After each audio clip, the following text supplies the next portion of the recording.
मित्रांनो, घटनेची ऐतिहासिक पार्श्वभूमी बघत असताना आपण तिसरा कायदा बघणार आहोत. 1784 चा पिट्स इंडिया कायदा, अर्थात पिट्स इंडिया ॲक्ट 1784. तत्कालीन पंतप्रधान पिट्स यांनी हा कायदा संसदेत मांडला होता.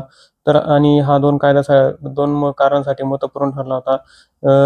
पहिलं म्हणजे कंपनीची जी भारतातील प्रदेश होता त्याला प्रथमतःच ब्रिटिश मालमत्ता असे संबोधले होते आणि कंपनीच्या भारतातील कारभारावर आणि प्रशासनावर सर्वोच्च नियंत्रणाचे अधिकार हे ब्रिटिश सरकारला देण्यात आले होते. तसेच जर वैशिष्ट्य बघायला गेले तर व्यापार आणि राजकीय कार्यात फरक करण्यात आला होता आणि व्यापाराविषयक कामकाजाचे नियंत्रण संचालक मंडळ म्हणजेच कोर्ट ऑफ डायरेक्टर्स, तसेच राजकीय कामकाज नियंत्रक मंडळ यांच्याकडे सोपण्यात आले होते. थोडक्यात काय तर दुहेरी शासन व्यवस्था सुरू करण्यात आली होती आणि नागरी व लष्कर तसेच महसुलावर देखरेख ठेवण्याचा अधिकार बोर्ड ऑफ कंट्रोलला देण्यात आला होता. मित्रांनो, माहिती आवडल्यास नक्की सबस्क्राईब करा आणि लाईक करा. थँक्यू.